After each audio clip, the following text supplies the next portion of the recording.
देखिए मैथ्स के complete course में ज्योमेट्री का चैप्टर आपका चल रहा है और कुछ कंसेप्ट हम प्रीवियस क्लासेस में डिस्कस कर चुके हैं। आगे बढ़ते हैं उसके बाद में। अगला सवाल देखिए, पहला दिया हुआ है आपको कि यदि दिया गया है कि दो समकोण त्रिभुज हैं ABC और DFE, इसमें A बराबर है 25, E बराबर है 25 और एंगल B और F 90 डिग्री है। ठीक है, तो AC बराबर ED दे रखा है, तो निम्न में से कौन सा विकल्प सत्य है, कौन सा ठीक है, ये आपको बताना है। तो सबसे पहले देखिए एक चीज़ दी हुई है आपको यहाँ पर कि राइट एंगल ट्राइंगल है, तो सिंपल सी बात तो हो गई कि दो राइट एंगल ट्राइंगल बनाने हैं आपको। ठीक है, अब इसके बाद में आपको एक चीज़ और बोली है यहाँ पर कि ये कोई ए एंगल हो जाएगा, ये 25 है, और इधर ये दूसरा जो है E, इसको 25 बोल दिया है, और एक 90 डिग्री हो जाएगा इसमें। ठीक है, और AC बराबर ED दिया हुआ है। तो अब आगे देखिए यहाँ पे कि B बराबर एंगल F, ये एंगल B हो जाएगा, ये एंगल F हो जाएगा, दोनों 90 है, और ये आपका C पॉइंट इधर, ये आपका D पॉइंट हो जाएगा। ठीक है यहाँ तक, और AC बराबर हो जाएगा आपका ED, ये दोनों आपके पास जो हाइपोटेन्यूस हैं ये बराबर दे रखे हैं। इतनी बात समझ में आ गई आपको। ये एंगल भी आप लिख सकते हो, लिखना चाहते हो तो ये आप कितना होगा पता आपको 65 डिग्री हो जाएगा इधर भी, और इधर भी 65 हो जाएगा, क्योंकि ये 90 है, ये 90 है, तो इधर ये माइनस कर सकते हो, ये निकाल सकते हो इजीली। इतनी बातें समझ में आ गई। अब यहाँ पे देखिए ऑर्डर बहुत इंपॉर्टेंट होता है कि कौन से ऑर्डर में आपको इनको लिख रहे हो, कि ACB लिख रहे हो या ABC लिख रहे हो, उसी ऑर्डर में दूसरे वाले को लिखना रहता है, क्योंकि रेस्पेक्टिव साइड्स आपको यहाँ पे लेनी रहती है। मैंने आपको जो सिमिलरिटी और इसका कॉन्ग्रुएंसी की जब कंप्लीट थ्योरी करा रहा था तो उसमें ये सब चीज़ें बताई थी कि ऑर्डर बहुत इंपॉर्टेंट रहता है। तो बस सवाल में बस यही खेल है, आपको यही समझना है कि ऑर्डर क्या आएगा। बाकी तो ABC ट्राइंगल तो इन दोनों के बारे में ही बात हो रही है, तो यहाँ पे वही चीज़ समझनी है कि ऑर्डर कौन सा लेना पड़ेगा। अब देखो किसी से भी स्टार्ट कर लो आप ऐसा करो कि यहाँ पर A वाला ले लो पहले। देखो सब में ABC है, तो A से स्टार्ट कर देता हूँ। पहले वाले का ले लिया मैंने, A लिया है एंगल, फिर B और फिर C। ऐसे है सिंपल कि 25 लिया है, फिर 90 डिग्री पे पहुंचा हूँ, फिर 65 पे पहुंचा हूँ। इतनी बात समझ में आई। तो ऐसे ही इधर भी जाना पड़ेगा आपको। तो यहाँ पे आप मुझे बताइए F आएगा क्या पहले? आपको F 90 है, जबकि यहाँ पे A पहले आया है, तो ये नहीं आएगा ना, पहला ऑप्शन हट गया, इसको हटा दो। इस तरीके से आपको ऑप्शन यहाँ पे देखने हैं। और अगला क्या दिया हुआ है, DEF आ जाएगा क्या? D पहले 65 दे रखा है, बिल्कुल नहीं आएगा, ये भी नहीं आएगा। आप कहोगे EFD, बिल्कुल हाँ, ये सही दे रखा है आपको, क्योंकि पहले A आया था तो इधर E एंगल आएगा, क्योंकि यही दोनों बराबर हैं। और नेक्स्ट आप कहोगे कि B एंगल इधर F के बराबर है, ये C आपके पास D के बराबर है। और अब साइड का रेशियो भी आप देख सकते हो यहाँ पे कि AC और ED, AC मतलब ये आगे पीछे के दो डिजिट लिए हैं इसमें, दो आपके पास लेटर्स लिए हैं, तो इधर यहाँ पे आगे पीछे के दो लेटर ले लिए, ED मतलब बराबर है। तो यहाँ तक सब कुछ ठीक चल रहा है, तो यही आपका यहाँ पे आंसर हो जाएगा, यही दोनों कॉन्ग्रुएंट होंगे। तो यही चीज़ यहाँ पे समझनी है आपको, ठीक है। और लास्ट में और देख लो, DEF दे रखा है, DEF नहीं होगा, क्योंकि इसमें ऑर्डर आपका यहाँ पे गलत लिखा हुआ है। D से स्टार्ट नहीं कर सकते, क्योंकि एंगल D पर तो 65 है, और जबकि यहाँ पर A पर 25 है। तो ये पूरा समझ में आ गया, बस केवल ऑर्डर का खेल है इसमें। अगला देख लो, इसके बाद में क्वेश्चन नंबर 2 कह रहा है कि ये 3 साइड इक्वल दे रखी है, और आपको बताना है कि कौन सा ट्राइंगल है वो कॉन्ग्रुएंट होगा। अब देखिए यहाँ पे इंपॉर्टेंट ये है कि क्या दिया हुआ है, साइड इक्वल दे रखी है ना, तो आपके पास SSS, मैंने आपको कॉन्ग्रुएंसी के और आपके पास सिमिलरिटी के सभी क्राइटेरिया पढ़ा है, ठीक है। SSS नियम, SAS नियम, तो वो सब आपको पता है। तो आप कहोगे कि ये बात तो क्लियर होगी कि SSS मतलब तीनों साइड का पूरे बराबर ही दे रखा है, तो डायरेक्ट यही नियम लग जाएगा कॉन्ग्रुएंसी का, कॉन्ग्रुएंट तो है। अब लेकिन ऑर्डर इंपॉर्टेंट है कि देखो AB के इक्वल QR ही होना चाहिए, तो ये आपको लेना पड़ेगा यहाँ पे। तो जैसे PQR यहाँ पे लिया आपने, तो PQ का BC दे रखा है, PQ कहाँ पर है, आपको BQ का BC से रिलेशन है क्या? नहीं, ये बात तो गलत हो जाएगी, पहला ऑप्शन नहीं होगा। अब यहाँ पे देखिए AB का PQ से है, AB का PQ से है क्या? नहीं, ये भी नहीं होगा। नेक्स्ट CB का PR से है, CB का PR से बिल्कुल सही है। AB का आपके पास RQ से, ये भी सही है। और लास्ट का आपका देख लो AC का PQ से, AC का PQ से। ये जो ऑप्शन C दे रखा है ना, ये बिल्कुल करेक्ट है आपका, ठीक है, इसमें कोई गड़बड़ नहीं है। तो ये आपका ऑप्शन C यहाँ पे करेक्ट हो जाएगा। बाकी लास्ट वाले को भी देख लो एक बार आप, कि बी ए आपके पास क्यू आर के बराबर है, नहीं, बी ए यहाँ पे आर पी के बराबर हो रहा है, तो ये गलत हो जाएगा। तो तीनों ऑप्शन गलत हैं, बाकी एक ही यहाँ पे सही हो जाएगा। और ये S S S side side side नियम से यहाँ पे कॉन्ग्रुएंट होंगे। क्लियर है बात? आगे देखिए क्वेश्चन थर्ड क्या बोल रहा है आपसे कि आपको पहले से ही दे दिया है कि कॉन्ग्रुएंट हैं दो ट्राइंगल, आपको कि ये दो ट्राइंगल की बात हो रही है यहाँ पर।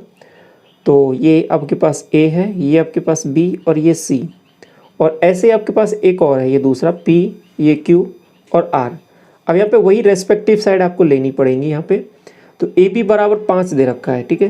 अब यहाँ पे देखिए ए बी कौन सी साइड, ए बी के जैसे संगत भुजा कौन सी हो जाएगी आपको, इधर पी क्यू हो जाएगी, ठीक है। तो ये पी क्यू भी 5 के बराबर हो जाएगा। इतनी बात क्लियर। अब यहाँ पे देखिए एंगल बी है ना, वो आपके पास 40 है, ये वाला 40 दे रखा है। तो इधर देखिए क्या मामला लेना पड़ेगा आपको कि एंगल बी मतलब मिड वाला, तो ऐसे ही क्यू मतलब ये वाला मिड वाला, ये कितना हो जाएगा आपको, ये 40 हो जाएगा।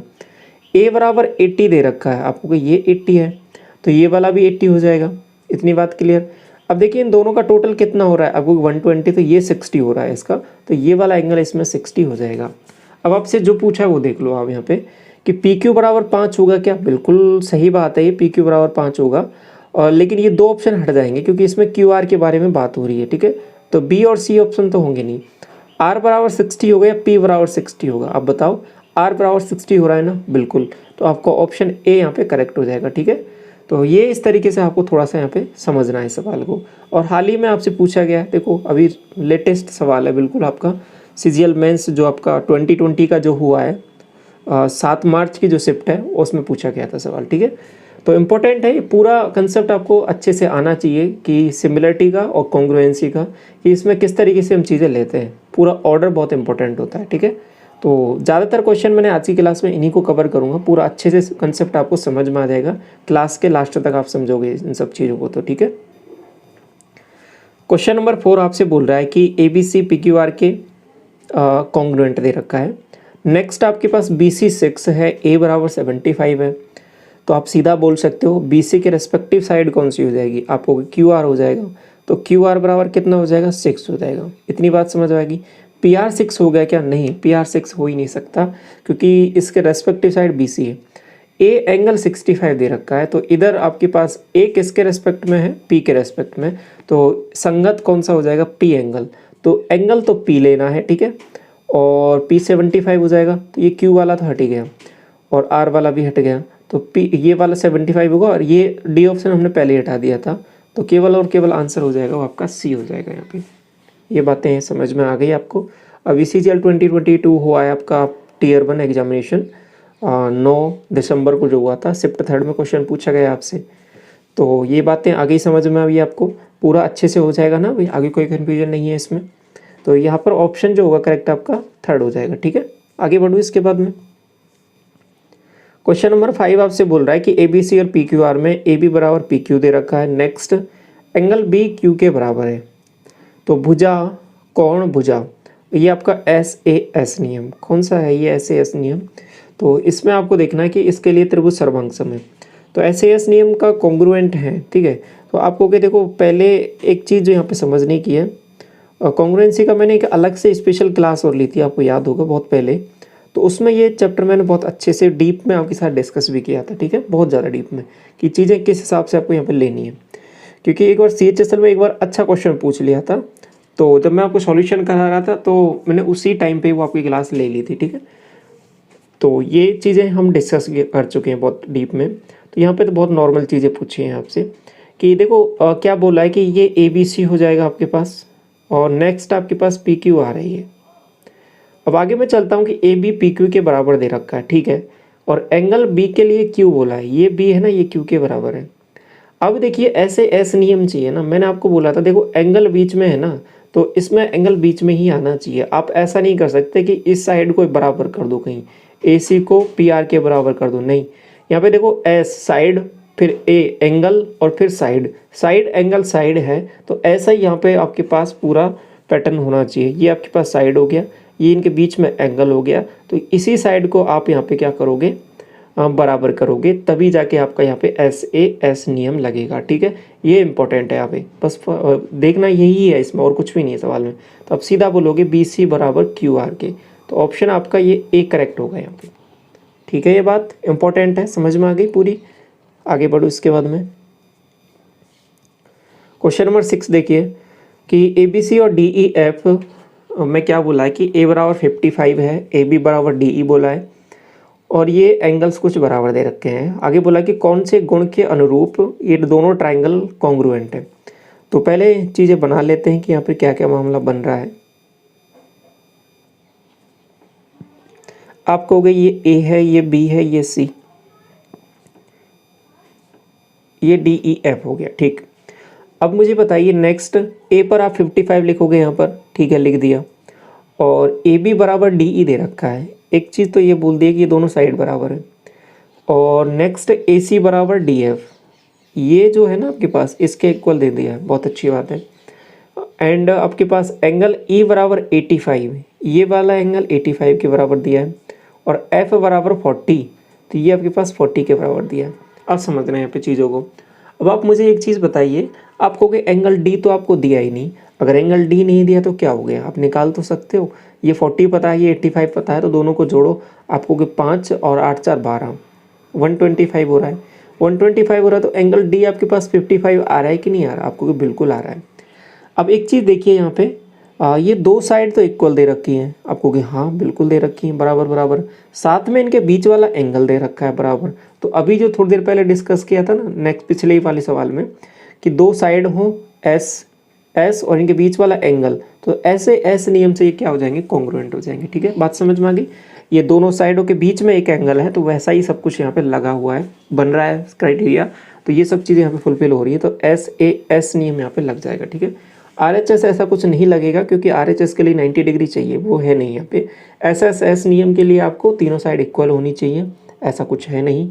ए एस ए एंगल के लिए केवल एक साइड आपको पता होनी चाहिए उनके बीच के, और वो बीच वाली साइड होनी चाहिए और उस पर दो एंगल बने होने चाहिए। ऐसा कुछ क्राइटेरिया यहाँ पे नहीं है, तो केवल यही क्राइटेरिया बन रहा है यहाँ पर। तो ये इस तरीके से चीज़ें यहाँ पे हो जाएंगी। ठीक है, तो ऑप्शन ए करेक्ट हो जाएगा। बात समझ में आ गई पूरा अच्छे से। आगे बढ़ता हूँ, क्वेश्चन नंबर 7 देखिए, इसके बाद में क्या बोल रहा है कि ए बी सी और पी क्यू आर दोनों कॉन्ग्रुएंट है। अब देखिए जैसे ही कॉन्ग्रुएंट बोलता है, कॉन्ग्रुएंट का मतलब ही सिंपल सा ये होता है कि एक आकृति को दूसरी आकृति के ऊपर आप रख दो तो फिर उसके बाद में दूसरी आकृति दिखेगी नहीं, मतलब बिल्कुल जस्ट सिमिलर है, सभी एंगल बराबर हो जाएंगे, सभी साइड्स बराबर हो जाएंगी। ठीक है, तो सिंपल सा मतलब ये होता है इसका। अब सवाल में क्या बोल रहा है कि ए बी सी, तो एक बार छोटा सा डायग्राम बना लिया करो इनमें, क्योंकि जो रेस्पेक्टिव साइड्स होती हैं, ठीक है, तो संगत जो भुजाएं होती हैं उनका रेशियो आपको यहाँ पे देखना पड़ता है कि कौन कौन सी साइड किस किस के बराबर होंगी। ए बी सी और ये आपके पास पी, ये क्यू, ये आर। ठीक है, एंगल जो बोल रहा है कि ए बी सी मतलब ये वाले एंगल की बात कर रहा है, तो ये इतना दे रखा है x + 60, और पी क्यू आर की बात कर रहा है तो मतलब ये वाले एंगल की बात कर रहा है। आप मुझे बताओगे ये दोनों एंगल बराबर होंगे क्या, आपको कि बिल्कुल बराबर होंगे क्योंकि ये दोनों कॉन्ग्रुएंट दे रखे ना। तो यहाँ पे मिड वाला एंगल बी है, इधर मिड वाला एंगल क्यू है, तो ये दोनों बराबर हो जाएंगे। तो इन दोनों को मैं डायरेक्ट बराबर कर देता हूँ, तो मैं यहाँ पे सीधा लिख रहा हूँ, ध्यान रखना क्या लिख रहा हूँ, x + 60 बराबर हो जाएगा आपके पास 85 - 4x। क्लियर, तो ये 5x की जो वैल्यू आएगी ना आपके पास कितनी आ जाएगी, आपको यहाँ पे जो वैल्यू आ रही है वो 25 आ रही है, तो x की वैल्यू आपने निकाल ली है 5। ठीक, x की वैल्यू जैसे ही 5 आ गई तो अभी आप इसमें रख सकते हो। तो ये एंगल कितना आ जाएगा आप मुझे बताओ, आपको ये एंगल डायरेक्ट बी निकाल लिया आपने 65 डिग्री। ठीक, ये एंगल 65 और जैसे ही आपने निकाला तो आपको निकालना क्या था, देखो आपको यही पूछा है सवाल में कि इस एंगल की वैल्यू ही आप बता दो। ठीक है, तो इस एंगल की जैसी वैल्यू आप बताओगे तो 65 डी ऑप्शन करेक्ट हो जाएगा ए बी सी में। अब आपको एक चीज़ और दे रखी थी सवाल में कि आर पी क्यू, समझना है इसमें, आर पी क्यू बराबर इतना दे रखा है, आर पी क्यू, क्या ये एंगल कोई काम का है क्या। देखो केवल कंफ्यूज करने के लिए आपको यहाँ पे दिया है कि आप इस वाले एंगल से बराबर करते हो या इस वाले एंगल से। आपको पता है कि आपको संगत एंगल जो बराबर करने होते हैं, तो यहाँ पे एंगल ये मिड में बी था, यहाँ पे मिड में क्यू है, तो हमने केवल ये वाला बी का लिया और ये वाला क्यू वाला लिया, इन दोनों को बराबर कर दिया यहाँ पे।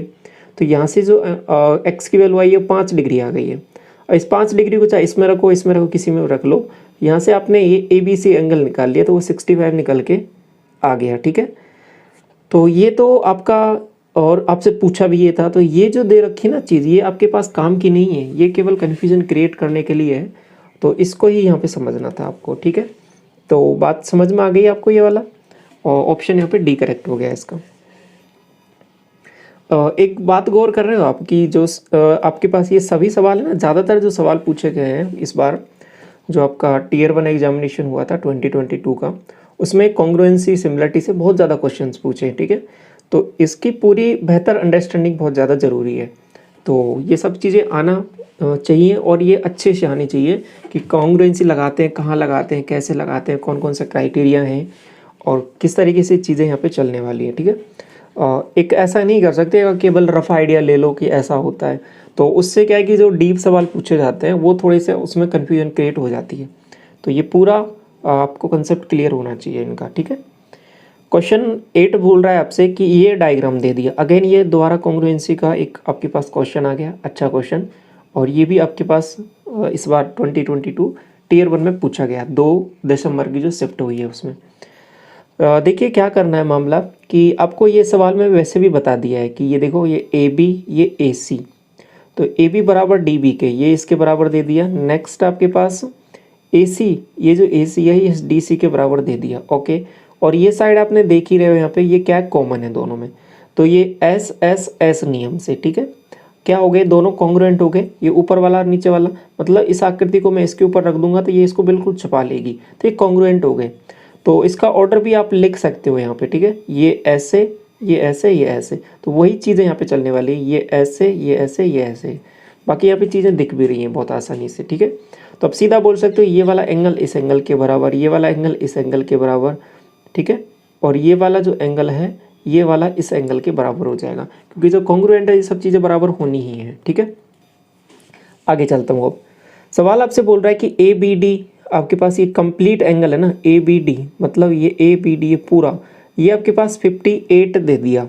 तो आप मुझे बताओ कि ये अगर कंप्लीट 58 है ना, तो ये तो दोनों एंगल बराबर ही हैं, बराबर ही हैं, तो ये वाला और ये वाला बराबर हैं, तो ये 29 के हो जाएंगे कि नहीं हो जाएंगे, आप कहोगे बिल्कुल हो जाएंगे। तो ये वाला भी 29 का हो गया, और ये नीचे वाला भी 29 का हो गया। आगे देखो, डी बी सी बराबर, कौन सा है ये D B C, D B C, ये जो है ना डी बी सी, इसको लिख लो आप, 2x माइनस जो 4 है ये 29 के इक्वल है, समझना यहाँ पे, ये 29 के इक्वल मैंने जैसे ही लिखा तो 2x की वैल्यू यहाँ से मैंने निकाल ली, ये कितनी हो जाएगी 33, क्लियर। तो 2x की वैल्यू 33 आ गई है आपके पास, और लास्ट में आपको 2x की चाहिए भी, तो इसको ऐसे के ऐसे होल्ड रख लो भी, ये तो चाहिए होगा आपको लास्ट में। आगे और थोड़ा चल लो यहाँ पे। तो अब इसके बाद देखिए ए सी बी बराबर आपको दे रखा है यहाँ पे y प्लस 15, लेकिन इससे पहले ये वाला देख लो कि डी सी बी, और डी सी बी मतलब ये वाला एंगल है ना, ये वाला 63 दे दिया है। तो अगर ये 63 है तो ये भी 63 हो जाएगा ऊपर वाला, क्योंकि दोनों बराबर होंगे, कॉन्ग्रुएंट है। आगे क्या दिया है कि ए सी बी है वो y प्लस 15 है, तो आप सीधा बोल सकते हो y प्लस 15 की जो वैल्यू है वो आपके पास 63 के इक्वल है। तो y की वैल्यू आप मुझे बता सकते हो, आपको बिल्कुल बता सकते हैं, यहाँ से हो जाएगा 8 और यहाँ हो जाएगा 4, तो ये 48 आ गया, ठीक है। तो ये वैल्यू आ गई है दोनों आपके पास। आपको निकालना क्या, 2x प्लस 5y, देखो 2x तो आपको पता है 33 है, 5y इसका 5 गुना निकाल लो, ठीक है, इसका 5 गुना जैसे ही करोगे तो 240 आ जाएगा, दोनों को जोड़ लो, ये 3, ये 7, ये 2, 273 आंसर हो जाएगा आपका, ऑप्शन नंबर बी। बात समझ में आ गई, बहुत आसान सा कंसेप्ट है, चीज़ें देखते हुए चलना है कैसे चल रही है, ठीक है, क्लियर। आगे बढ़ता हूँ इसके बाद में, क्वेश्चन नंबर 9 देखिए, MAN और CPT, ठीक है, जो है एक दूसरे के कॉन्ग्रुएंट हैं, M एंगल दे रखा है, इधर N दे रखा है। तो सबसे पहले क्या काम करता हूँ कि छोटे से 2 ट्रायंगल बना लेता हूँ, ठीक है। ये आपने यहाँ पे लिखा M, ये A और ये N, मैन, और ये CPT, CPT वही वाला CPT जिसका कट ऑफ थोड़ा हाई जाता है, ठीक है। पहले CPT होता था ना आपके CGL मेंस में, अभी हट गया है। तो अब क्या करना है इसमें, M बराबर है वो 75 डिग्री है, M का हो गया आप ये वाला एंगल 75 डिग्री हो गया, एंड N क्या है आपके पास 65, आपको ये वाला जो एंगल है वो 65 दे रखा है। ये A एंगल है, ये आप निकालना चाहते हो निकाल सकते हो, और यहाँ पे वैसे दे भी दिया है आपको, ठीक है, 40 डिग्री। तो ये जैसे 40 डिग्री दिया तो आप कहोगे बिल्कुल यहाँ तक तो सब चीज़ें ठीक ठीक चल रही हैं, ठीक है। अब इसके बाद में देखिए नेक्स्ट क्या करना है कि c बराबर XY2, ये जो एंगल c है ना, ये c, ये वाली वैल्यू। तो अब एक चीज़ जो बोलिए यहाँ पे कि ये इसके अगर कॉन्ग्रुएंट है तो अब यहाँ पे रेस्पेक्टिव जो एंगल्स हैं, ये c है वो 75 के इक्वल हो जाएगा, a इसके इक्वल हो जाएगा और ये t इसके इक्वल हो जाएगा कि नहीं हो जाएगा, बिल्कुल हो जाएगा। तो अब यहाँ पे बता सकते हो c बराबर यहाँ पे दे रखा है x/2, आप कहोगे x/2 की जो वैल्यू है बराबर c के है और c किसके बराबर है, आपको 75 के। तो x की वैल्यू आप मुझे बताओगे, आप कहोगे 150, ठीक, x की वैल्यू आ गई। आपको y की और चाहिए तो y की भी निकाल लो यहाँ से। p बराबर दे रखा है ये, आप कहोगे p बराबर दे रखा है, p बराबर है 6y + 16 और ये p किसके इक्वल हो जाएगा, आप कहोगे 40 के इक्वल हो जाएगा, तो 40 के इक्वल कर दो। तो 6y किसके इक्वल हो जाएगा, आप कहोगे इसमें से माइनस कर लो इसको, ठीक है। तो माइनस जैसे ही करोगे इसमें से आप कहोगे ये 24 आ रहा है, तो y की भी जो वैल्यू आ रही है यहाँ पे आपके पास वो 4 आ रही है, ठीक है। तो y की वैल्यू 4 आ गई है। अब आपको चाहिए ये वाली वैल्यू, तो 150 में से आप इसका y का 4 गुना मतलब 20 माइनस करोगे, 20 माइनस करोगे तो कितना बच रहा है, आपको 30, तो 130 आंसर आ जाएगा, ऑप्शन नंबर डी। क्लियर। आगे देखिए क्वेश्चन नंबर 10। देखिए आकृति वाला सवाल पूछ लिया है, तो कुछ नहीं है, आसान चीज़ें हैं, अभी पूछा है दिसंबर में ही आपका जो CGL में।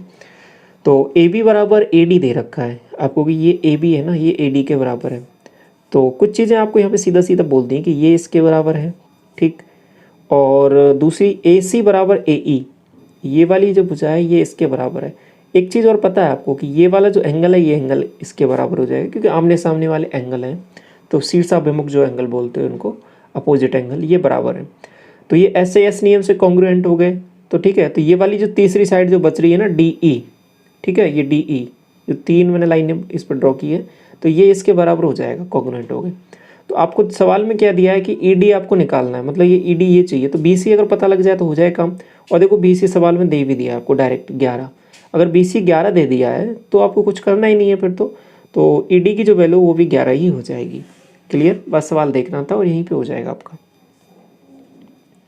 11 में बोला है आपसे कि ABC में D और E BC पर ऐसे बिंदु है कि AD बराबर AE और ये एंगल बराबर दे रखे हैं। तो पहले कुछ बना लो इसमें, ये A, ये B और ये C। BC पर एक कोई पॉइंट D हो जाएगा, इसको मिला लो D को, और एक पॉइंट E भी है आपके पास BC पर, ठीक है। तो एक पॉइंट E भी है, तो इसको थोड़ा सा मैं ऐसा करता हूँ, बड़ा कर लेता हूँ।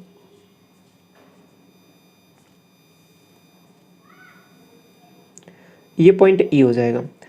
अब आगे क्या चीज़ें चल रही हैं कि AD बराबर AE दे रखा है, ये जो लंबाइयाँ हैं ना, ये वाली और ये वाली दोनों बराबर दे रखी है। नेक्स्ट थोड़ा सा और समझना चीज़ों को, एंगल BAD बराबर CAE, ये वाला जो एंगल है BAD बराबर CAE, ये जो C है ये इसके बराबर है। देखो एंगल बराबर दे दिया है, बहुत अच्छी बात है। इसके बाद में आगे जो चलेंगे कि और क्या दिया हुआ है कि AB बराबर ये दिया हुआ है, BD बराबर है कि AC बराबर है, और आगे P + Q की वैल्यू आपको बतानी है। अब देखिए यहाँ पे क्या क्या चीज़ें करनी है आपको समझना, बहुत ध्यान से समझना है सभी चीज़ें। अब मुझे कुछ चीज़ें आप बताइए यहाँ पे कि जैसे कि ये दोनों बराबर आपको यहाँ पे दे दिया है, तो एक चीज़ आप बता सकते हो कि ये वाला एंगल और ये वाला एंगल बराबर होंगे कि नहीं होंगे, आमने सामने वाले, आपको बिल्कुल होंगे। अगर ये बराबर होंगे तो ये वाला अंदर वाला भी और ये वाले अंदर वाले बराबर हो जाएंगे कि नहीं हो जाएंगे, आप कहोगे अगर ये थीटा हो गया मान लो, तो ये 180 - थीटा हो जाएगा, ठीक है। ये थीटा था तो ये 180 - थीटा हो जाएगा। तो कुल मिला के ये जो दिया है ना, इससे आप ये सीधा भी बोल सकते हो कि ये जो इनके अंदर वाले एंगल हैं, ठीक है, ये मैंने जो ड्रॉ किया ना, ये भी बराबर हो जाएंगे, ठीक है ये बात। अब एक चीज़, ये एक एंगल था, ये इसके बराबर था, ये वाला एंगल, ये दो एंगल तो बराबर हो गए। अब एक केवल तीसरा बच गया, ये वाला। तो अब जब दो ही एंगल बराबर हो गए तो तीसरा भी एंगल बराबर अपने आप हो ही जाना है। तो एंगल तो सब बराबर हो गए। अब इसके बाद में एक चीज़ और बचती है, अगर कोई एक साइड भी बराबर हो जाए। अभी देखो तीनों एंगल बराबर होते हैं तो ए नियम से आपके पास ये सिमिलर तो हो जाते हैं, लेकिन अगर कोई साइड भी अगर आपको बराबर दे दे सवाल में तो फिर ये कॉन्ग्रुएंट हो जाएंगे, ठीक है। मैंने आपको बहुत पहले भी बताया हुआ ये सब चीज़ें, जब थ्योरी क्लासेस चल रही थी ना, तब आपको कहोगे अगर एक साइड, और देखो साइड भी दे दी है आपको, तो आप सीधा बोल सकते हो कि ये जो ट्राइंगल है ना, ये आपके पास ये छोटा वाला ट्राइंगल दिख रहा है, ये इधर ये वाला ट्राइंगल और इधर ये वाला ट्राइंगल, ठीक है। तो ये दोनों ट्राइंगल आपके पास यहाँ पे क्या हो जाएंगे, कॉन्ग्रुएंट हो जाएंगे। कॉन्ग्रुएंट कैसे हुए ये आप बात आपको समझ में आ गई, पूरा मैंने आपको अच्छे से बता दिया। तीनों एंगल बराबर है, एक साइड भी ये आपको बराबर दे दी है, तो ये कॉन्ग्रुएंट हो गए। अब कॉन्ग्रुएंट होते ही सवाल में कुछ बचता नहीं है, सवाल में बहुत काम आसान हो गया। देखो ये ए बी को इसके ए सी के बराबर कर देना है, तो यही कर दो। अब आप ए बी बराबर 2p + 3 दे रखा है, इसको ए सी के बराबर कर दो। ए सी कितने के बराबर है, आप कहोगे 3q - 1 के इक्वल है, कर दिया बराबर। नेक्स्ट क्या है कि आगे एक और चीज़ दी है, बी डी बराबर आपको किसके कर देना है, सी ई के कर देना है। तो बी डी कहाँ है, बी डी आपके पास ये रहा, और इसको सी ई के बराबर कर देना है। तो बी डी कहाँ है, बी डी आपके पास 2p दे रखा है, इसको किसके बराबर करना है, आप कहोगे क्यू के बराबर करना है। तो यहाँ से सीधा पता लग रहा है कि बी की वैल्यू है या क्यू की वैल्यू है 2p के बराबर है, तो यहाँ पर डायरेक्ट रख दो। तो ये 2p, ठीक है, 2p + 3 बराबर क्यू की जगह आप 2p रखोगे तो ये 6 हो जाएगा ना, 6p - 1। तो इसको सॉल्व करोगे थोड़ा सा, ये 4p = 4, p = 1। p की वैल्यू 1 आ रही है और q की वैल्यू आपको, q की वैल्यू यहाँ पे 2 आ जाएगी। तो यहाँ से ये ईजिली आपने निकाल लिया। ये कैसे बराबर किया, ये बात तो समझ में आ गई ना, बराबर क्यों किए, क्योंकि जब कॉन्ग्रुएंट है तो साइड भी सब कुछ बराबर ही होना है, तो इसलिए बराबर कर दिया।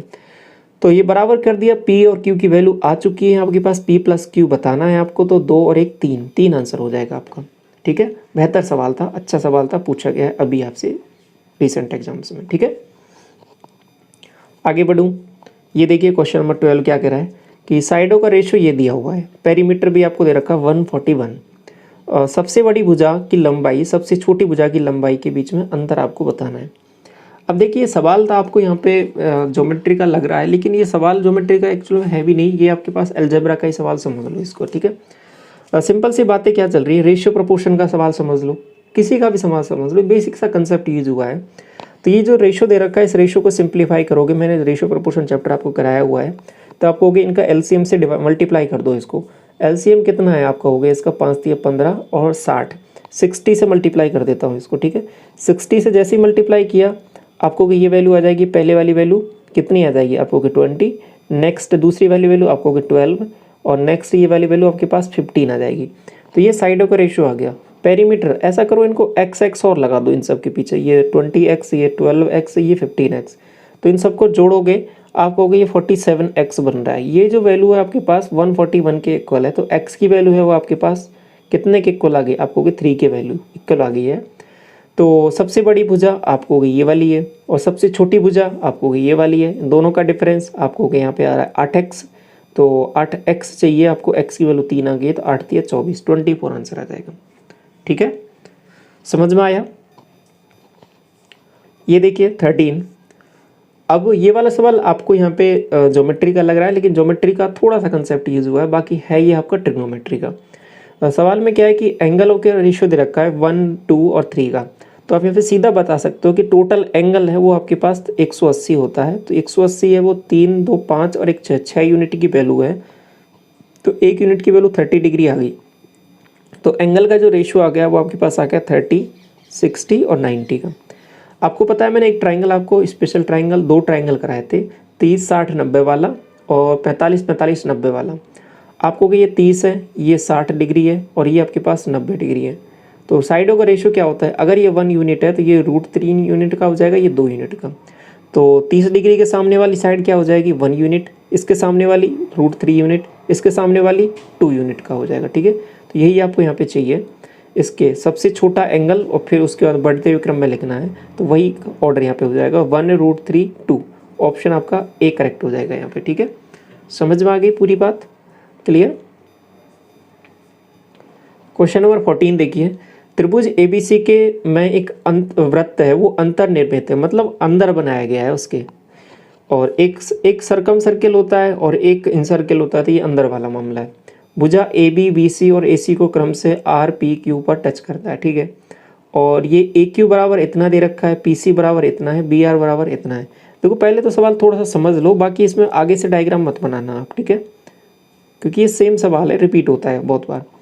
तो ये ए, ये बी, ये सी है, ठीक है, और ए बी को बोला है कि ये आर पर टच करता है, और बी सी को बोला है ये आपके पास पी पर करता है। नेक्स्ट ये क्यू हो जाएगा। सवाल में क्या दिया है कि ए क्यू मतलब ये वाली साइड दे दी है आपके पास, ठीक है, मैं इसको ऐसे लिख देता हूँ, ठीक है, ये ए क्यू दे दिया है। नेक्स्ट पी सी दे दिया है, पी सी मतलब ये वाली साइड दे दी है, और बी आर दे दिया है मतलब ये वाली साइड दे दी है। इसका पेरीमीटर पूछ लिया है। और यहाँ पे सिंपल सा मामला क्या है, करना क्या है सवाल में पता है, ये जो भी वैल्यूज़ दे रखी है सबको जोड़ना है, डबल कर देना है, सिंपल डायरेक्ट आंसर आएगा। अब ये हो कैसे रहा है, देखो हो इसलिए रहा है क्योंकि देखो ये इसकी टेंजेंट है, ये टेंजेंट है, ये भी टेंजेंट है, तो ये दोनों बराबर हो जाएंगी आपको कि बिल्कुल, तो ये दोनों लंबाई बराबर हैं, ठीक है, ये जितना भी दे रखा होगा वो इतने के बराबर हो जाएगा। ऐसे ही ये जो है ये इसके बराबर हो जाएगा, ठीक है, और ये जो है ये इसके बराबर हो जाएगा। तो ये जो भी लंबाइयाँ दे रखी है इनको सबको जोड़ना है, डबल दो दो बार आ जाएंगी कि नहीं आ जाएंगी, सब आपको कि बिल्कुल आ जाएंगी। तो वही चीज़ मैं आपके पास यहाँ पे कर रहा हूँ, क्योंकि आपके पास एक एक साइड हाफ हाफ पता है इनका, और कंप्लीट आपको चाहिए तो पूरी साइड तभी ए बी सी की तभी बनेगी जब आप इसमें ये वाली वैल्यू जोड़ोगे, ये वाली वैल्यू जोड़ोगे और ये सब जोड़ोगे। तो वही सब चीज़ें यहाँ पे मैं डायरेक्ट कर दे रहा हूँ। तो 7 और 6 13, 13 एक 14, 14 और 9 कितना हो रहा है आपको कि 23 हो रहा है। 23 का जस्ट डबल करना है तो 46 आंसर आ जाएगा, ऑप्शन आपका सी करेक्ट हो जाएगा, ठीक है ये बात। 15 देखिए, अब सिमिलरिटी पे चलते हैं थोड़ा सा। सिमिलरिटी पे समझिए, कॉन्ग्रुएंसी तो अच्छे से समझ में आ गया ना, पूरा अच्छे से क्लियर।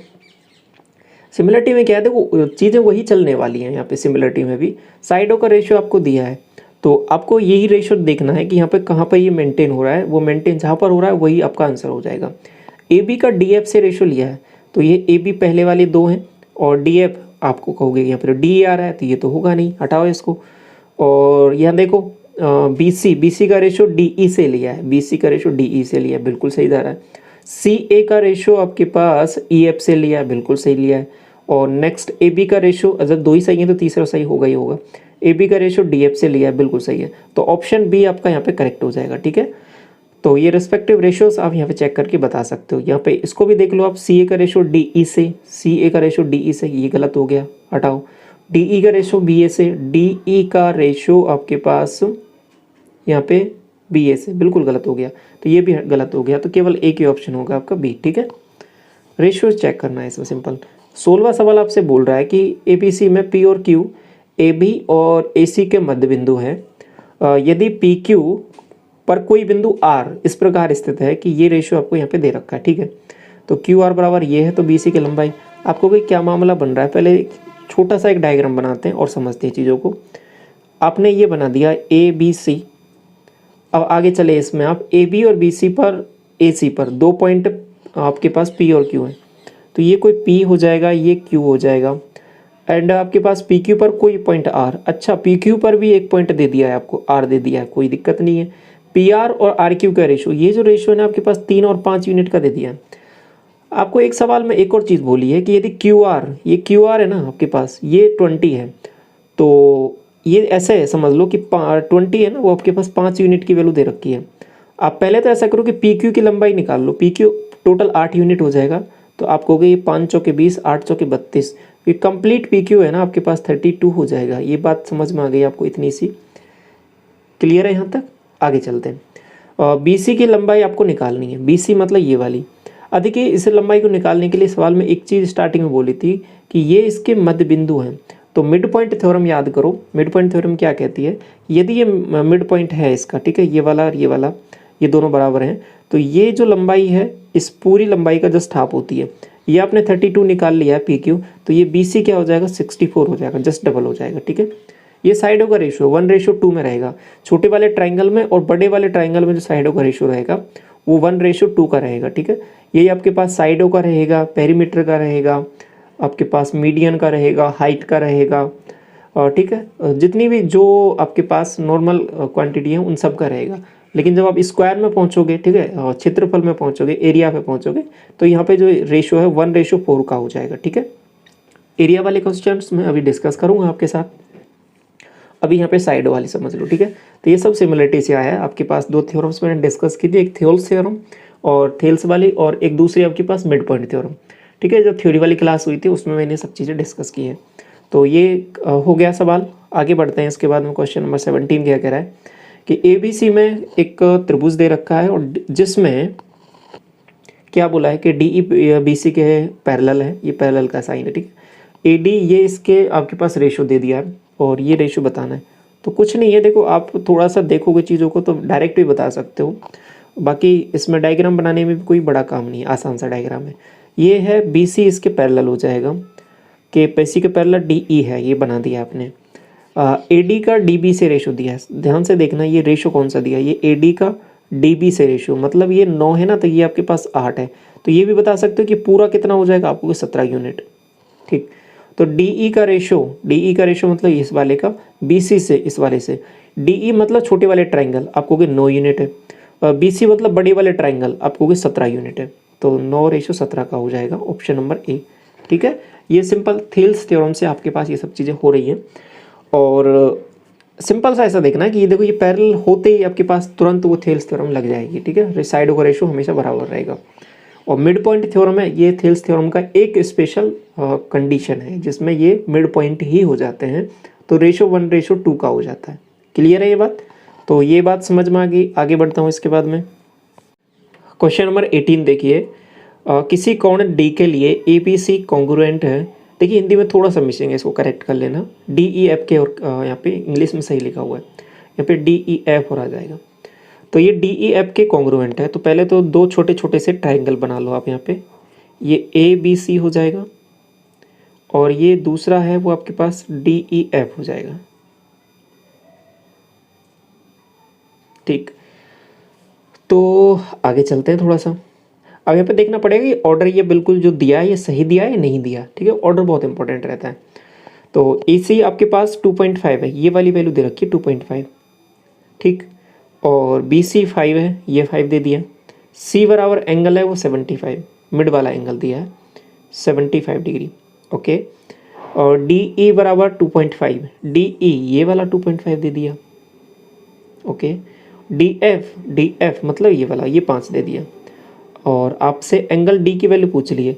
आप मुझे बताइए यहाँ पे कि देखिए ये दो साइड हैं आपके पास 2.5 और 5, इनके बीच वाला एंगल 75 है।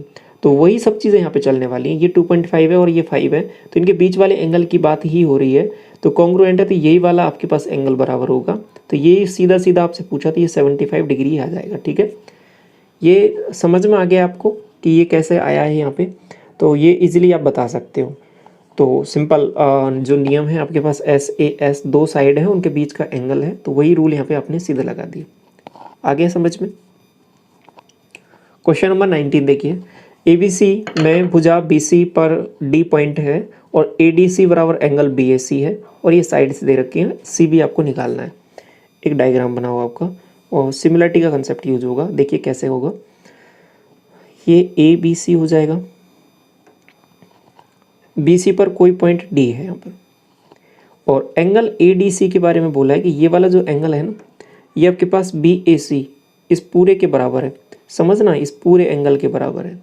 ठीक है, अब ये देखिए ये वाला जो कंसेप्ट है ना, ये वाला है, ये आपसे है ना अच्छे सवाल है। इसमें आपको एक कंसेप्ट को अभी समझ लो बहुत अच्छे तरीके से। आपको यहाँ पे सीधा सीधा क्या है कि जब दो ट्राइंगल देता है ना आपको, कि एक ट्राइंगल ये रहा और एक ट्राइंगल ये रहा, तो उसमें थोड़ा कंपेयर करना थोड़ा आसान होता है। ठीक है, कि यहाँ पे ये वाला एंगल इसके बराबर, ये वाला इसके बराबर, तो चीज़ें रेशियो लिखना सब चीज़ें आसान हो जाती हैं। लेकिन केवल एक ही ट्राइंगल में आपसे 2-3 चीज़ें करवाता है, तब चीज़ें थोड़ी सी आपको ध्यान से विजुलाइज करनी पड़ती है कि हाँ ये वाला एंगल ये है, ये वाला एंगल ये है। तो वही सब चीज़ें यहाँ पे चलने वाली है। तो एक ही ट्राइंगल में आपको चलना है। ADC आपके पास इस वाले के बराबर दे दिया है। ठीक है, अब दूसरी चीज़ मैं आपको बता रहा हूँ, ध्यान से समझना। ये वाला एंगल मैं बोलूँगा, ठीक है, एंगल B इस वाले का, बड़े वाले का, और ये एंगल B हो गया इसका, और इसका एक एंगल जो बच गया दूसरे वाले का, ये वाला बच गया। ठीक है, और तीसरा एक और एंगल है ये वाला C। ये जो C एंगल है, ये बड़े वाले ट्राइंगल BAC में, ध्यान से समझना, बड़े वाले ट्राइंगल में जाओ, देखो इसमें कौन सा BAC पहुंच गए। ये BAC में C वाले एंगल की बात कर रहा हूँ। ऐसे ही एक छोटे वाले ट्राइंगल में DAC में आओ, DAC में इस C वाले एंगल की बात कर रहा हूँ। ठीक है, मतलब एक बार मैं बना रहा हूँ, ध्यान से समझना, देख रहा हूँ, ये वाला ट्राइंगल है, इसमें ये वाले C एंगल की बात कर रहा हूँ, और दूसरा आपके पास ये वाला ट्राइंगल है, ये वाला, इसमें सी वाले एंगल की बात कर रहा हूँ। तो इन दोनों में जो सी एंगल है वो कॉमन है, ठीक है। ये विजुलाइज कर पा रहे हो ना आप सब चीज़ें। तो ये दोनों में जो सी एंगल कॉमन है, तो अब यहाँ पे देखो दो एंगल बराबर हो गए कि नहीं हो गए। एक एंगल तो ये सवाल में सीधा ही दिया था, ये वाला ADC बराबर आपके पास BAC।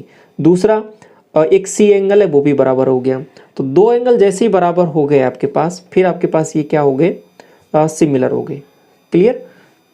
अब सिमिलर जैसे ही हो गए, अब इसमें ऑर्डर लिखना बहुत इंपॉर्टेंट है कि कौन सा एंगल किसके बराबर है, तभी आप सीधा साइडों का रेशियो यहाँ पे सही से लिख पाओगे।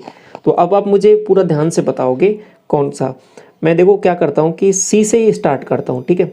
बड़े वाले ट्राइंगल में चल रहा हूँ, तो बड़े वाले ट्राइंगल का मैंने सी लिया, फिर जो एक एंगल जो बराबर सवाल में दिया है उस वाले को लिया CA, फिर मैं B पर पहुँचा, ठीक। ये बड़े वाले ट्राइंगल में चला हूँ मैं।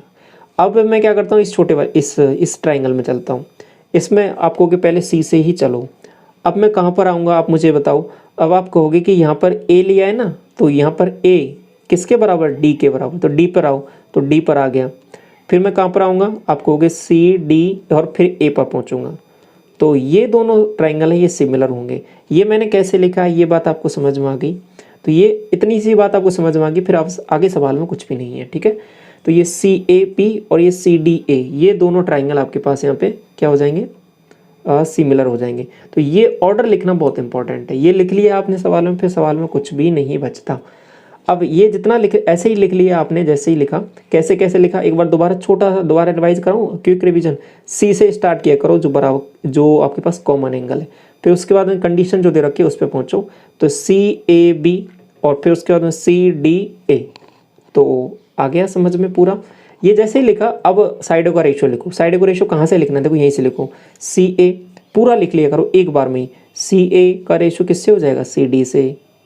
नेक्स्ट आप कहोगे AB का रेशियो, ये किससे हो जाएगा, आप कहोगे DA से। नेक्स्ट CB का रेशियो किससे हो जाएगा, आपके पास AC से। अब आप कहोगे तीनों लिखने की आवश्यकता क्यों है। देखो सवाल में हमेशा ऐसा करना, ये आदत आप अभी से ही बना लो, ठीक है, सवाल में लिखने की। जैसे आप ये सिमिलर लिखते हो, तुरंत फटाफट सही आपका काम होना चाहिए, तुरंत ये साइडों का रेशियो तुरंत लिख लो। ऐसे कैसे, ऐसा लिखने से होगा क्या, आपके पास कभी कभी सवाल क्या होता है कि रेस्पेक्टिव साइड, कभी कभी ये तीनों जो इक्वेशन है ना, ये तीनों यहाँ पे जो हमने ये तीनों लिखा है, इसका रेशो, ये वाला रेशो, ये वाला रेशो, तीनों ही रेशो काम आते हैं आपके पास कभी। और लेकिन ज़्यादातर जो 90% जो केस होता है उसमें क्या होता है कि दो रेशो लिखने से ही आपके पास काम चल जाएगा। लेकिन आपको बड़ा गौर से देखना पड़ेगा कि कौन सा रेशो आपको लिखना है यहाँ पे। तो लेकिन आपको ऐसा तरीका सीखना है जो तरीका आप हमेशा सब जगह लगा सको। तो वो तरीका आपका ये है कि आप ऐसा किया करो सबसे पहला काम, और ये सबसे फास्ट भी है। आप इसको जब बार बार प्रैक्टिस करोगे ना, तो अपने आप समझ जाओगे इसकी महत्व, कि जब आप इसको तीनों रेशो एक साथ ये लिख ले, तो ये वाला रेशो, ये वाला रेशो, ये वाला रेशो, फिर आप सवाल में चाहे कैसा भी सवाल बन जाए, चाहे टफ से टफ, बहुत जो आपका एक बार क्वेश्चन पूछा गया था आपके CGL मैथ्स में, बहुत ही बेहतरीन लेवल का सवाल पूछा था। इसमें क्या है कि ये तीनों कंसेप्ट यूज़ हो रहे थे पैरेलल में, ये वाला, ये वाला, ये वाला। लेकिन आप जब ये वाले तीनों एक साथ लिख लेते हो ना, तो फिर सवाल में कुछ बचता ही नहीं है, वो बहुत आसानी से हो गया था। तो अब जब दो को लिखते तब आप समझ जाते कि, तब अगर दो को लिखते ना तो आप सोचने लग जाते सवाल ही गलत हो गया, सवाल ही दिया नहीं, 3-4 बार आपको करना पड़ता उसको, तब भी जाके वो आपने छोड़ देते सवाल को। बहुत सारे एस्पिरेंट के साथ हुआ था वो वाला, मैंने आपके साथ कई बार डिस्कस भी किया है। एक मेंस का पेपर में पूछा गया था सवाल, तो उसमें आपके पास क्या है कि दोनों कंडीशन यूज़ होंगी। तो दोनों कंडीशन यूज़ होंगी, तो आप दोनों कंडीशन को लिखने के लिए आप ऐसा किया करो कि सभी तीनों ये जो रिजल्ट हैं इक्वल, इनको लिख लिया करो। अब सवाल में चलो, जो जो दिया है उसको लिखते हुए चलो। आप कहोगे कि यहाँ पे CA वाला दे रखा है, CA और CD और CB में रेशो है, CA, CD और CB में रेशो है। तो ऐसा करो, आप किसको यूज़ करोगे, आप कहोगे ये हम यहाँ पर ये वाला और ये वाला यूज़ कर लेते हैं सवाल में, तो इतने से काम बन जाएगा। तो अब यहाँ पे इसको मत यूज़ करो, ठीक है, लेकिन लिखना ज़रूरी है। तो CA की वैल्यू आप मुझे बताओ, आपको कि CA की वैल्यू 12 है, और बटे में CD है, CD की वैल्यू 8 है। नेक्स्ट CB है, CB की वैल्यू यहाँ पे CB ही रख दो, निकालना ही है। AC आपके पास 12 है, तो ये आंसर हो जाएगा। तो 12 12 144, और 144 को 8 से डिवाइड करोगे, आपको हो गए 18 अंठे 144, तो 18 आंसर आ जाएगा, ऑप्शन नंबर A। या फिर वैसे भी कर लो, इसको काट लो, 4 से 2 बार, 4 से काटा इसको 3 बार, तो 36 और ये 18, तो यहाँ पे CB की वैल्यू 18 आ जाएगी। तो समझ में आ गया पूरा, अच्छे से कंसेप्ट मैंने एक साथ आपके साथ डिस्कस किया है, कैसे कैसे यहाँ पे चल रहा है, बेहतरीन कंसेप्ट है, समझ में आ गया। आगे बढ़ता हूँ, क्वेश्चन नंबर 20 देखिए। ABC में AB बराबर 20 दे रखा है, BC बराबर 7 दे रखा है और CA बराबर 15 है। भुजा BC को D तक बढ़ाया गया है और ये आपको डायरेक्ट कंडीशन ही दे दी है कि ये सिमिलर है, ये वाले ट्राइंगल। तो यहाँ पे ये ऑर्डर के हिसाब से ही दिया है, तो ये आपको यहाँ पे डायरेक्ट देखना है, DC की माप बतानी है। अब यहाँ पे एंगल आपको नहीं दिया है, तो अगर एंगल नहीं दिया है तो आपको डायरेक्ट कंडीशन ही दे दी कि सिमिलर है। अगर एंगल देता तो फिर हम देख लेते कि हाँ कि ये इसके बराबर है, तो फिर ये वाले एंगल इसके बराबर है, तो ये वाले सिमिलर होंगे, ठीक है, ये वाले ट्राइंगल। तो यहाँ पे आपको डायरेक्ट वो काम आपका भी कम कर दिया है। पिछले वाले सवाल में आपने देखा था कि कौन कौन से थे ट्राइंगल हैं जो सिमिलर है, यहाँ पर सीधा बोल दिया है। तो वही चीज़ें यहाँ पे बना लो कि पिछले वाले सवाल में क्या हुआ था कि यहाँ पे आपने ड्रॉ किया था तो 2 ट्राइंगल बने थे, यहाँ पे इस बार यहाँ पे ड्रॉ नहीं किया है, इसको आगे बढ़ा दिया है, तो बात तो वही है, कुछ भी फ़र्क नहीं हुआ। तो सवाल समझना यहाँ पे कि ये B ये C इसको D तक बढ़ा दिया, ये A अभी भी है आपके पास, यहाँ पर ये बन गया।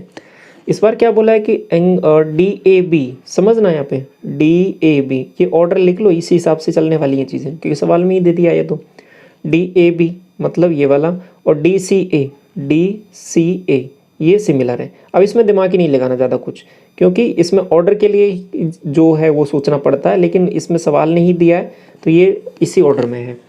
तो अब क्या करना है, DC तक पहुंचना है। तो ऐसा करो, मैंने क्या कहा था, तीनों साइडों का रेशियो लिख लो एक बार में ही। आप कहोगे तीनों साइडों का रेशियो में जब लिखता हूँ तो DA का रेशियो आ जाएगा DC से, नेक्स्ट DB का रेशियो आ जाएगा आपके पास DA से, और नेक्स्ट आपके पास AB का रेशियो आ जाएगा किससे, AC से। आपको क्या क्या दिया हुआ है सवाल में, आपको AB भी दे रखा है, AC दे रखा है, मतलब ये लास्ट वाली कंडीशन तो चाहिए। दूसरा आपके पास DC चाहिए, DC चाहिए तो आपको यहाँ पे DC चाहिए, मतलब ये वाला चाहिए। DA है क्या आपके पास, आप कहोगे DC चाहिए, DA भी नहीं है। दूसरा DA वाला कंडीशन, DB वाला कंडीशन की कुछ पता है क्या आपको, आपको ये भी नहीं पता। अब देखिए, जो मैं अभी थोड़ी देर पहले पिछले सवाल में जो जिक्र कर रहा था ना आपके पास, कि जहाँ पर जो एक सवाल पूछा था मेंस में और उसमें तीनों कंडीशन यूज हुई थी, वो यही सवाल है, ठीक है। तो अब अगर आप इसमें देखो 2 ही रिलेशन लिखते, केवल इसको लिखते या इसको लिखते, तो ये सवाल आप सोचते कि इसमें कुछ बन ही नहीं रहा, कोई साइड ही नहीं दे रखी, ठीक है। आप पहले ट्राई करके देखना इसको खुद से, तो आप समझ जाओगे इसमें कि ये 2 साइड नहीं दे रखी, तो 2 का मामला, इसमें कुछ बन ही नहीं रहा। तो क्या करना पड़ेगा, इसमें 2 बार रिलेशन लगाना पड़ेगा ये। तो कैसे कैसे लगेगा, आपने इतना तो लिख लिया यहाँ पर। अब इतना जैसे ही लिखा, अब पहले यहाँ पर लगाओ इसमें रिलेशन, पहले इस वाले कंडीशन में कि DB और DA में। तो DB क्या है, आप कहोगे DB जो है ना यहाँ पे कंप्लीट ये वाला, तो ये समझना, यदि ये x है ना, ये x और BC ये 7 है, तो इसको पूरे को DB को आप x+7 लिख सकते हो, ठीक है। क्योंकि DC आपको निकालना है, वो x मान लिया है मैंने, तो ये ऐसे लिख सकते हो इसको x+7 और बटे DA, ये DA आपको पता नहीं है तो ये DA लिख लो इसको, और ये AB/AC के इक्वल हो जाएगा। AB आपके पास 20 दे रखा है और AC आपके पास क्या हो जाएगा 15, इतना हो गया। दूसरा कंडीशन आप इसमें नहीं लग रहा तो इसमें लगाओगे आप। अब DA पे पहुंचो, आपको DA की वैल्यू तो DA ही है, और बटे में DC चाहिए आपको, DC क्या है x है, और ये किसके इक्वल हो जाएगा, आप कहोगे यहाँ पे AB/AC के, तो वही आपके पास 20/15, मतलब 20/15 को 4/3 भी लिख सकते हो, 20/15 ही लिख दूँ क्या, 20/15 लिख दिया। तो अब मुझे बताइए यहाँ से आप DA की वैल्यू निकाल सकते हो क्या, आप कहोगे हाँ निकाल सकते हैं। तो DA की वैल्यू आप मुझे बता दो, आप कहोगे यहाँ से DA की जो वैल्यू आ रही है वो आपके पास 4/3x आ रही है। कितनी आ रही है, 4/3x, ठीक है ना ये। तो इतनी सी बात समझ में आ गई। अब इसलिए ही मैं आपसे कह रहा था इस सवाल में इंपॉर्टेंस अब आपको समझ में आ गई होगी कि केवल एक कंडीशन लिखने से आप इस सवाल को नहीं सॉल्व कर पाते, लेकिन ये पूरी कंडीशन एक साथ आपने लिख ली तो आप तुरंत समझ गए कि हाँ ये वाली नहीं लग रही तो दोनों पैरेलल लगेंगी। तो इसलिए ऐसा ही हमेशा आगे से ट्राई करना है इन सवालों में, ठीक है। कभी भी कोई भी परेशानी नहीं आएगी थोड़ी सी भी। तो ये हो गया इतना। अब दोनों कंडीशन से मैच कर दो, फिर इसको मैं हटा दूँ थोड़ा सा, ठीक है, स्पेस हमारे पास कम है तो इसको मैं थोड़ा सा हटा देता हूँ सॉल्व करने के लिए। तो अब देखिए आगे क्या करना है, इसमें DA की वैल्यू 4/3x निकाल ली, अब इसमें रख दो, इसमें सिंपल आप कहोगे ये x+7 है, ठीक है, और यहाँ से आपने जैसे ही रखा है इसको 4/3x बराबर 20/15, ठीक है। तो ये उधर जाके मल्टीप्लाई हो जाएगा, तो ये इधर वैल्यू बन जाएगी कितनी 80 और ये वैल्यू इधर हो जाएगी 15 × 45। तो समझना इसको थोड़ा सा, ये कैलकुलेशन का काम है अब इसमें। इसको हटा दूँ क्या मैं पूरे को ही?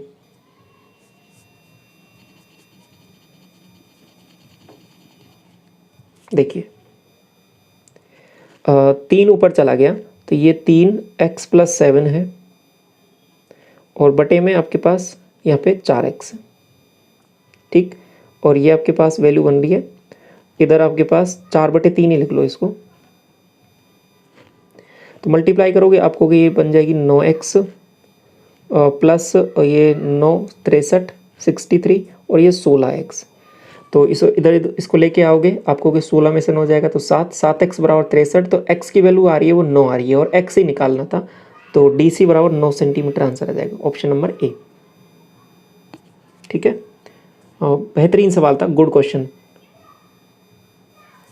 आगे बढ़ता हूँ, क्वेश्चन नंबर 21 देखिए। इसके बाद में ABC के लिए बोला है कि D भुजा BC पर एक पॉइंट है, ADC बराबर BEC दे रखा है, CA बराबर 15 है, CD बराबर 9 है और ये आपको बताना है। तो अब ये वाला क्वेश्चन आप ट्राई करोगे पहले, तो वीडियो को पॉज करके, क्लास को पॉज करके आप पहले खुद से ट्राई कीजिए। इसका सॉल्यूशन मैं आपको करा रहा हूँ, ठीक है। आपको भी समझ में आना चाहिए नहीं कि कैसे कैसे चीज़ें चल रही हैं। पैरेलल ट्राई किया करो क्वेश्चंस को। तो ये ABC हो जाएगा और इसमें कोई पॉइंट यहाँ पे D बना लो, बना लिया, ये D पॉइंट हो गया। अब मुझे बताइए D इस BC पर है तो कोई दिक्कत नहीं। अब ये कंडीशन तो समझ गई, वही वाली है पहले वाली। ADC एंगल ये वाली की बात हो रही है और ये BAC इसके बराबर है। तो अब इसमें देखो, इस बार आपको क्या है कि वो रिलेशन डायरेक्ट ऐसा बोला नहीं है कि ये सिमिलर है, लेकिन आपको सिमिलर पता लग गया। अब ये जैसे ही आप बोले ना, इतना बोले, अब आगे से आप यहाँ पे ऐसा नहीं करने लगोगे कि सिमिलर देखोगे, लेकिन आप समझ जाओगे आगे से कि सिमिलर है ये, और कैसे सिमिलर ये तो आपको समझ में आ ही गया। तो अब इसमें बताने की आवश्यकता तो नहीं है कि सिमिलर कैसे है। अब डायरेक्ट रिलेशन लिखना है, तो ऐसा करो, जो कॉमन एंगल है उससे स्टार्ट करो, C से स्टार्ट कर दो। तो C से स्टार्ट करता हूँ, हम पहले बड़े वाले में चलता हूँ। तो ट्राइंगल कौन सा हो जाएगा आप समझना है यहाँ पे। देखो एंगल CAB, ये वाला ट्राइंगल ये सिमिलर हो जाएगा किसके, अब इस छोटे वाले में आता हूँ। ट्राइंगल C बराबर A किसके बराबर दे रखा है यहाँ पर, A और D के बराबर दे रखा है। तो CD और ये A इसके बराबर हो जाएगा। अब साइड को रेशो लिख लो, आपको यहाँ पे CA का रेशो हो जाएगा, इसको थोड़ा सा यहाँ पे हटाता हूँ। ये जो CA का रेशो है वो आपके पास CD से, नेक्स्ट AB का रेशो है वो आपके पास यहाँ पर AB का रेशो ये AD से, और ये BC का रेशो किससे, AC से। ठीक है, अब आपको चाहिए क्या क्या, वही रिलेशन ले लो। आपको CA चाहिए और CD दे रखा है, ठीक है। CA और CD दे रखा है, CA और CD दे रखा है। तो ओके, ये वाली वैल्यू दे रखी है, ये दे रखी है, और BC चाहिए, तो मतलब ये वाला और ये वाली कंडीशन ले लो, काम हो जाएगा आपका। तो आपने ये जैसे ही लिया यहाँ पे, तो आप कहोगे CA की वैल्यू कितनी दे रखी है, CA की वैल्यू 15 दे रखी है, और CD की वैल्यू आपको 9 दे रखी है, और BC की वैल्यू आपको निकालनी है, और AC की वैल्यू आपको 15 दे रखी है। तो 15 15 आपको हो गए, कितना हो जाएगा 225, 225/9 आपको 25, सीधा निकाल सकते हो, बाकी काट लो इसको। तो ये 3 से 5 5 25 ही आएगा, कैसे ही कर लो। तो ऑप्शन बी करेक्ट हो जाएगा, ठीक है। आगे ना समझ में, आपने ट्राई किया था ना इसको, क्या आंसर आया आपका, यही आया होगा। क्वेश्चन नंबर 22 देखिए। ट्राइंगल PQR में दे रखा है कि QR पर S पॉइंट इस प्रकार है कि QS बराबर ये PR, QR बराबर ये PSR बराबर QPR। देखिए क्या मामला है, बनाता हूँ डायग्राम एक बार आपको, आप भी ट्राई कीजिए इसको ना। कई सवाल कर लिए ना हमने ऐसे सवाल, तो अब आपको एक कमांड आ गई होगी इन सवालों को करने की कि PQR है ये, और QR पर S पॉइंट इस प्रकार है, QR पर S पॉइंट इस प्रकार है कि QS बराबर आपको दे रखा है ये एंगल PSR ये वाला QPR के बराबर दे रखा है। तो अब ये तो वही कंडीशन होगी ना, तो ये आपका होमवर्क हो जाएगा, ठीक है। इसका आंसर आप कमेंट सेक्शन में आप मुझे बताओगे, ठीक है। क्वेश्चन नंबर 22 याद कर लो, 22 का आंसर आप बताओगे। क्वेश्चन नंबर 23 पर चलते हैं आगे कि ट्राइंगल ABC और PQR दो समद्विबाहु त्रिभुज है, आइसोसेलेस ट्राइंगल है, दो साइड इक्वल होती हैं जिनकी, और AB बराबर AC दे रखा है जिसमें। तो सबसे पहले एक ट्राइंगल ये बनाया हमने ABC, और इसमें ये वाली साइड इसके इक्वल है, ठीक है। एक दूसरा भी बना दो PQR, समद्विबाहु है, इसमें ये वाली साइड इसके इक्वल दे रखी है। आगे क्या बोला है, इसके साथ AB बराबर PQ, एक चीज़ और बोल दी है कि ये AB बराबर PQ है, अच्छी बात है ये तो। और BC बराबर QR, BC बराबर QR के बराबर दे दिया ना। अब मुझे बताओ ये क्या इसके बराबर हो जाएगा क्या? आप कहोगे बिल्कुल हो जाएगा, मैं कहूँगा बिल्कुल हो जाएगा। क्यों हो जाएगा? कि जब मुझे बताओ ये वाली साइड इसके बराबर है और ये इसके बराबर है, तो ये इसके बराबर होगा कि नहीं होगा? ये कुछ इस तरीके से चल रहा है जैसे कि A बराबर B के है, ठीक है, और B बराबर C के है, तो A बराबर C होगा कि नहीं होगा? बिल्कुल होगा। बिल्कुल होगा कि नहीं होगा? होगा। तो वैसे ही सब कुछ यहाँ पे चल रहा है। तो वही चीज़ है, ये इसके बराबर है, ये इसके बराबर है, तो ये सब कुछ बराबर हो जाएंगे, ये सभी साइडें इक्वल हो जाएंगी यहाँ पर। तो मैंने इसलिए यहाँ पे एक एक डॉट ये लाइन ड्रॉ कर दी है, ठीक है। अब आगे क्या बोला है कि एंगल B बराबर 50, ये अगर 50 में बोल दूँ तो एंगल किसकी वैल्यू पूछी है? एंगल R की वैल्यू आपसे पूछ ली है। अब आप मुझे बताइए एंगल R आपको चाहिए तो इसके रेस्पेक्टिव एंगल कौन सा है? आपको कि एंगल C है यहाँ पर, ठीक है। अब एंगल C कैसे निकालोगे? अब मुझे बताइए ये साइड इसके इक्वल है तो ये एंगल 50 है, तो ये भी तो 50 होगा। अगर ये 50 है, ये 50 है, तो ये दोनों ट्राइंगल हैं एक दूसरे के, ये क्या ये कॉन्ग्रुएंट होंगे क्या? आप मुझे बताओ। आप कहोगे कॉन्ग्रुएंट, हाँ कॉन्ग्रुएंट होंगे, क्योंकि तीनों साइड ही इक्वल दे रखी हैं, SSS नियम से कॉन्ग्रुएंट हो जाएंगे। तो एंगल भी सब बराबर होंगे। अगर ये 50 दे रखा है तो ये भी 50 है, ये भी 50 है, बिल्कुल बराबर हो जाएंगे। तो ये भी 50 डिग्री आंसर आ जाएगा। एंगल R की वैल्यू आपसे पूछी है, आप सीधा बता सकते हो, ठीक है। और एंगल P की वैल्यू भी आपसे पूछता ना, तो भी आप बता सकते थे। यहाँ पे याद करो, कैसे बताओगे आप मुझे बताओ। आपको एंगल P की हम ऐसे बताएंगे, देखो ये 50 है, ये 50 है, तो ये वाला एंगल आप मुझे बताओगे अभी, ये एंगल क्या होगा? आप कहोगे 50-50, और ये आपके पास तो 100 हो गया, ये 80 हो जाएगा। अगर ये 80 है तो ये भी 80 हो जाएगा, तो ये P है वो 80 हो जाएगा। और आपसे पूछा है यहाँ पे R की वैल्यू, तो आप यहाँ पे R है वो कितना बताओगे? 50 ही बताओगे।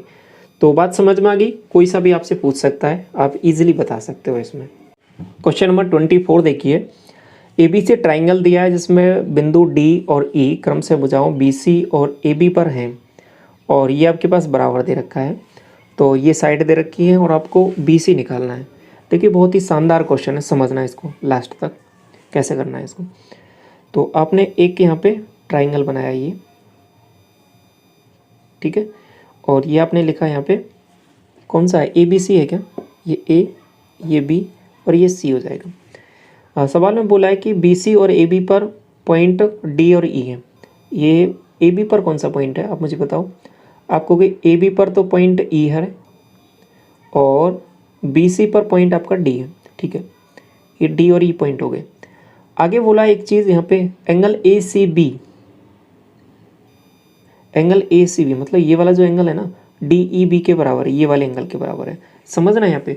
अब देखिए सवाल में थोड़ा सा घुमाया है आपको, ये वाला एंगल इसके बराबर दिया है ना, तो ये वाला एंगल तो कॉमन है दोनों में। तीसरा एंगल ये जो बचा हुआ है तो ये इसके बराबर हो जाएगा, क्योंकि दो एंगल बराबर है, तीसरा तो अपने आप बराबर होना ही है। तो ये दो चीज़ें होती है आपके पास, ये सिमिलर ट्राइंगल हो गए। अब सिमिलर हो गए तो इनमें ऑर्डर बहुत इंपॉर्टेंट रहेगा, कैसे कैसे लिखना है। अब आप मुझे बताओ कहाँ से लिखूँ मैं? आपको कॉमन से लिख लो, छोटे वाले में चलो पहले या फिर बड़े वाले में चलो, किसी में चलो। आपको देखो छोटे वाले में मैंने चला तो आपके पास एक चीज़ दे रखी है कि B कॉमन है, तो एंगल ये जो ट्राइंगल है B, और फिर उसके बाद में जो बराबर दिया है कंडीशन में उसको ले लो। आपको कि छोटे वाले में मैं चलता हूँ तो कौन सा बराबर दिया है? E के बराबर दिया है, BED इस पे पहुँचा। अब बड़े वाले में आ जाओ, कॉमन कौन सा है? B, फिर आपके पास C दिया है, फिर A हो जाएगा। तो ये दोनों सिमिलर हो जाएंगे, ये मैंने यहाँ पे लिख दिया। अब इसके बाद में क्या है कि साइडों का रेशो हम लिख लेते हैं, तो क्या हो जाएगा? BE का रेशो किससे हो जाएगा? आप कहोगे BE का रेशो BC से। नेक्स्ट ED का रेशो किससे हो जाएगा? आप कहोगे ED का रेशो हो जाएगा CA से। और नेक्स्ट क्या है आपके पास? BD का रेशो किससे हो जाएगा? आपको BD का रेशो हो जाएगा BA से। ये BD लिया तो इधर BA ले लिया। इतना लिखने के बाद में आगे देखो सवाल में BD और CD का रेशो दे रखा है। ये BD और CD का रेशो 1:2 का दे रखा है। तो ये पूरा अनुपात भी बता सकते हो कि ये यदि x है तो ये 2x हो जाएगा, और ये पूरी वैल्यू है वो 3x हो जाएगी। इतनी बात समझ में आ गई आपको। आपको BC चाहिए, मतलब 3x की वैल्यू चाहिए। तो सॉल्व करते हैं इसको, देखिए रखते हैं इसमें वैल्यूज। तो बी ई की वैल्यू आपको पता है क्या? आपको कि बी ई की वैल्यू हमको नहीं पता, बी ई की वैल्यू चलो दे रखी है, बी ई की वैल्यू 5, तो 5 रख दी इसमें। बी सी की वैल्यू आप बताओ, आपको कि बी सी की वैल्यू 3x हो जाएगी, 3x रख दिया। और ई डी की वैल्यू आप बताओ, आपको कि ई डी की वैल्यू पता है क्या? नहीं पता। सी ए की वैल्यू पता है क्या? नहीं पता, तो इस वाले को तो हटा दो, ये काम का नहीं है। बी डी की वैल्यू आप बताओ, आपको बी डी की वैल्यू x दे रखी है। और इधर आप मुझे बताओ, ये वाले रिलेशन ले रहा हूँ मैं, 2 लास्ट वाले स्टार्टिंग वाले, ठीक है। और ये लास्ट में बी ए है ना, बी डी का बी ए से, ठीक है। बी ए क्या हो जाएगा? बी ए भी दिया है, 12 दिया है ना, 12, ठीक है। तो अब मुझे बताइए ये वैल्यू 3 से कट जाएगी कितनी बार? आपको कि 4 बार। तो एक्स स्क्वायर बराबर 20 आ रहा है, तो x की वैल्यू क्या हो जाएगी? √20। √20 का मतलब 2√5, ठीक, 2√5 आ गई। आपको चाहिए बी सी मतलब 3x, 3x क्या हो जाएगा? 6√5 आ जाएगा क्या? बिल्कुल, तो ऑप्शन नंबर आपका सी करेक्ट हो जाएगा। तो बहुत ही शानदार सवाल है, और किस तरीके से करना है ये आपको समझ में आ गया। देखो बेसिक जो अगर एक बार अप्रोच आपने सीख ली है ना, उसको एक बार अप्लाई करते रहोगे, इन सवालों में कोई भी प्रॉब्लम नहीं आने वाला आपको सवालों में, ठीक है। आपने क्लासेस रेगुलर देख ही रहे हो ज्योमेट्री चैप्टर की, तो बिल्कुल मैं आपको स्टेप बाय स्टेप लेके चल रहा हूँ आगे की तरफ। तो ये चीज़ें आप जैसे जैसे क्लासेस लगाते जाओगे ना, चैप्टर जैसे ही कंप्लीट होगा, आपको ज्योमेट्री चैप्टर सबसे आसान चैप्टर लगने वाला है, ठीक है। क्वेश्चन नंबर 25 देखिए, और ये लास्ट सवाल है आज की क्लास का। सवाल में बोला है कि ट्रायंगल ABC में आपको चलना है, जिसमें D पॉइंट है वो AB पर है और E और F BC पर है, ओके। और बोला है कि DF AC के पैरेलल है, ये इसके पैरेलल है, ये साइड्स दे रखे हैं, EF आपको निकालना है। पहले तो डायग्राम बनाओ इसका, फिर दिख जाएगा आपको सब कुछ। यहाँ पे ये A है, ये B है, ये आपके पास C पॉइंट हो गया। अब एक चीज़ जो बोली है यहाँ पे, ये कोई D पॉइंट है इस पर, और इस पर 2 पॉइंट है E और F, ये E हो जाएगा, ये F हो जाएगा। अब कंडीशन क्या है कि DF AC के पैरेलल है, तो इसको तो मिलाना पड़ेगा, ठीक है। तो कंडीशन यहाँ पे DF और AC में लगानी है। DF और AC में थेल्स थ्योरम लग जाएगी, पैरेलल है तो साइडों का रेशो आप ले लोगे यहाँ पे सीधा। तो मैं सीधा लिख रहा हूँ इसको, देखो कौन सा कंडीशन लिख रहा हूँ कि BD का रेशो मैं ले रहा हूँ DA से। ये क्या हो जाएगा आपको कि यहाँ पे रेशो आ जाएगा, ये कौन सा? BF और ये आपके पास FC का, ठीक है। और ये BF और FC किसके बराबर है? आपको कि ये जो वैल्यू दे रखी है ये 4 के बराबर है, और ये आपके पास 3 के बराबर, और ये आपको निकालना है, इसको x ही मान लो। तो इसको डायरेक्ट लिख रहा हूँ मैं, इस वाली कंडीशन को मैं डायरेक्ट लिख रहा हूँ, इसको हटा दूँ और इसकी जगह डायरेक्ट में क्या लिख सकता हूँ, देखना क्या लिखा हूँ मैं कि x + 4/3, ये लिख दिया। ये समझ में आ गया कैसे लिख दिया? तो अब दूसरी कंडीशन देखिए यहाँ पे कि DE EF के समांतर है, तो इसको देखो मैं डॉट डॉट डॉट लाइन से लिख देता हूँ थोड़ा डिफ्रेंशिएट करने के लिए। ये इसके है, तो यहाँ पे थेल्स थ्योरम दोबारा लग जाएगी। कंडीशन अब अभी भी वही रहेगी कि इधर तो BD ही रहेगा, BD का DA से रेशो है। और यहाँ पे कंडीशन क्या आ जाएगी इस बार जो लेनी है, वो आपके पास क्या लेनी है आप मुझे बताओ। आपको कि इस बार जो आएगी कंडीशन वो 4 और x में आएगी, ठीक है। तो 4/x आ जाएगा केवल और केवल। इतनी सी बात आपको समझ में आ गई यहाँ पर, ये कैसे कैसे मैंने लिखा।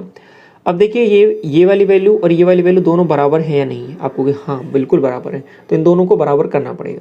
तो दोनों को बराबर कर दो, तो यहाँ पे जैसे बराबर करोगे इसके 4/x बराबर किसके इक्वल हो जाएगा? आपको कि x + 4/3 के इक्वल हो जाएगा। अब इसके बाद में क्रॉस मल्टीप्लाई कर लो, आपको कि 12 = हो जाएगा x × x + 4, ठीक है। तो ये वैल्यूज़ बन रही हैं आपके पास। तो इसको मैं थोड़ा सा यहाँ पे नीचे लिख दूँ क्या? इसको सबको हटा के 12 बराबर x × x + 4।